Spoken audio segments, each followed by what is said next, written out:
Hello, and welcome to this lecture titled The Rise of Fascism, the Beginning of World War II, and America's Response. My name is Mr. Sultan, and I'm a teacher at Abraham Lincoln High School in San Francisco, California. Today's essential questions are: what led to the rise of fascism in Europe in the 1930s? What caused World War II to begin? Why did the U.S. remain neutral? Why did the U.S. finally enter World War II? And how did America mobilize for the war? This lecture is meant as a brief overview and not in depth on any of these topics, but really more of a context to go forward in our study of World War II. So we start out in post-World War I, where the economies of Europe had been ruined by World War I, and specifically the economy of Germany was suffering from hyperinflation and a severe depression. So the economic depression in Germany started really in the 1920s, and most Germans blamed this on the World War I Treaty of Versailles and the reparations that they had to pay. So the government, in order to pay these reparations, which were like fines to the countries that won World War I, they just printed more and more money. And as the government printed more and more money, the money became so worthless that children would use it to create little towers with. People would use it to create kites. Here's a woman burning it because it was more useful to burn as fuel their money than it was to actually spend. You'd walk into a cafe, and by the time from the time you ordered your coffee until the time you paid for it, the price would have gone up. That's how bad the inflation was in Germany. So in the broader context, there was also a global depression worldwide. And these conditions, combined with a fear of communism, led to the rise in fascism throughout Europe, and especially in Italy, Germany, and in Spain. So fascism is a political system where all of the power lies with a dictator, and extreme nationalism is practiced and opposition is not tolerated. This concept of fascism actually began in Italy, and it was very popular at this time because people were looking for strong leadership in very challenging economic times, combined with this fear of communism. So the fascists looked to the past to create a national identity, and they were also very modern, looking to the future and utilizing technology. So here are three examples of fascist leaders at the time. You have Mussolini in Italy, you have Hitler in Germany, and you have Franco in Spain. Here's a picture of Adolf Hitler in Germany. So he was extremely powerful in his rhetoric. He was a very captivating public speaker. He rose to power in the 1930s behind the Nazi Party. Here is a picture of Mussolini, and he rose to power also in the 1930s, and he was actually an inspiration for Hitler, and the two men became very close. Additionally, at this time in Japan, the Japanese Empire began their own form of imperialism where they invaded China. And these three countries, Japan, Italy, and Germany, signed a pact, and they became what was known as the Axis powers. So currently, today in the world, authoritarian governments are on the rise. Here are some examples of authoritarian governments. An authoritarian government is defined as a form of government characterized by the rejection of multiple political parties, the use of strong central power to preserve the political status quo, and reductions in the rule of law, reductions in separation of powers, and reductions in democratic voting processes. So we've seen a lot of governments move towards authoritarianism today. And you can see on this graph here where authoritarianism has really kind of increased significantly here, starting in the 2010s and moving forward all the way to today. So the question I have for you is, please annotate your lecture notes and answer in the box. Why do you think authoritarian governments are increasing today? What questions and comments do you have about the lecture notes so far? If you need to pause, please go ahead and do so. Okay. Part 2, World War II begins. So at this time, after the Nazis seized power, they began a series of annexations, or expanding their territory. So they start here in Saarland in 1935, okay? So starting by annexing this area here. They remilitarized the Rhineland, which was the area bordering France, which they were not supposed to do under the Treaty of Versailles. And then eventually they annex Austria in what was called the Anschluss in 1938. And then they annex Czechoslovakia. And these produced a very difficult situation for France and Great Britain at the time. They were very afraid of Germany, but the leaders of those two countries thought that by appeasing Hitler that they would avoid a future war. So they thought, if we allow Hitler to take over Austria, take over Czechoslovakia, then hopefully we can avoid going to war with him. But unfortunately, they were incorrect. They were wrong. So what happened next was Hitler signed a secret pact with the leader of the Soviet Union at the time, which was Stalin and Stalin's government. And they both agreed not to attack each other. So this was a non-aggression pact. And what they did was then they both invaded Poland at the same time. So the Germans invaded from the west and the Soviets invaded from the east. Poland ceased to exist, its territory being occupied by Germany and the USSR, and World War II now begun. The French and the British both got involved with the invasion of Poland in 1939, and so this is the beginning of World War II. So what you have on the two sides were, to begin World War II, you had Japan, Italy, and Germany, and on the Axis side and on the Allied side, you had France, Great Britain to start with, and later on, the United States and the Soviet Union would join the Allies. They did not start on the Allied side to begin with, but they joined later on.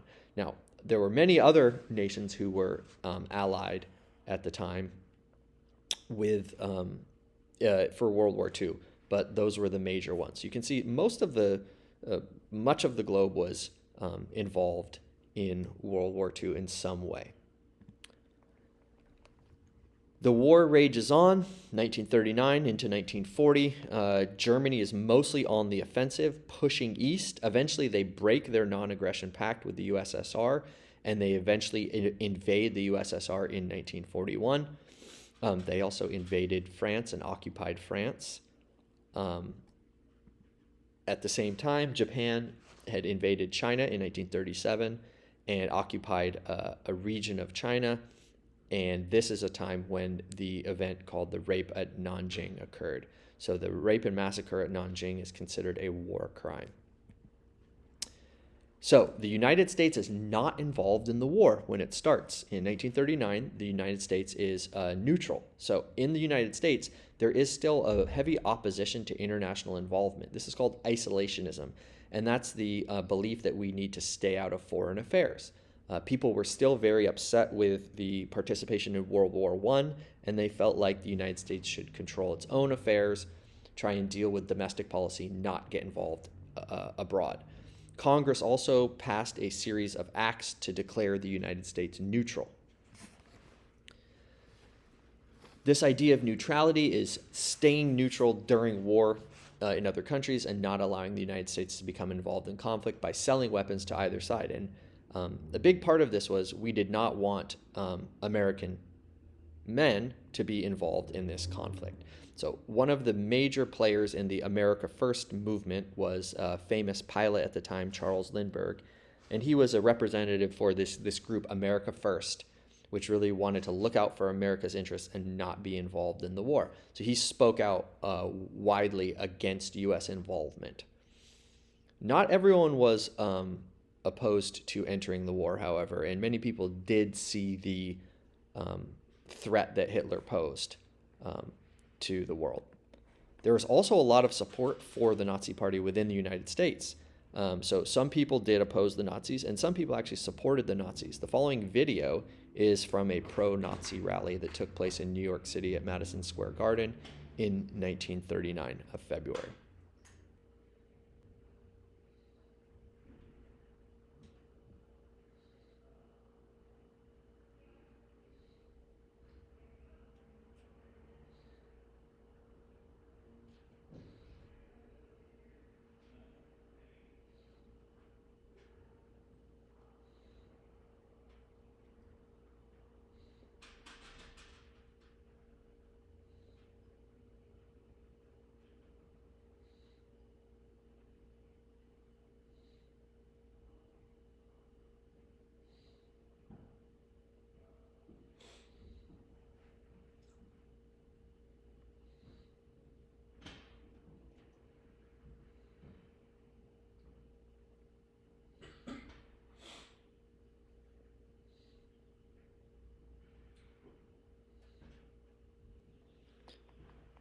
So as you can see there was some support for the Nazi Party in the United States at the time, but many were opposed to Hitler and to the Axis powers.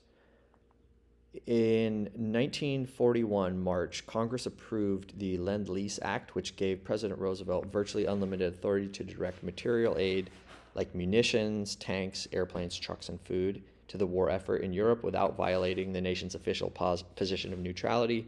However, as we saw with World War I, this was tying the United States in closer and closer to a British victory. So the U.S. really started to move closer and closer to the war. Could we be neutral if we were aiding one side in this conflict? At the same time, however, we were still selling fuel to Japan.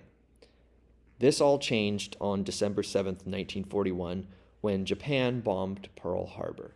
So the Japanese attacked one of the United States military bases located in Hawaii, and this ended the debate and brought the United States decisively into World War II. So the United States government and the public mobilized for an all-out war. We start with industrial mobilization. So similar to what was going on during the New Deal, the United States Congress approves an agency called the War Production Board, and they set quotas on creating armaments and creating munitions, and the United States went about retooling all of their factories and converting them to make airplanes, tanks, etc. So what happened was factories like Coca-Cola factories became munitions factories. Ford auto factories now created tanks.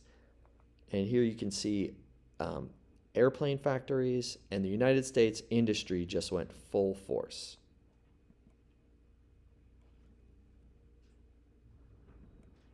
Here in the Bay Area, many shipyards were opened up. So we had the Hunters Point shipyards here in San Francisco. We had the Richmond shipyards in the East Bay.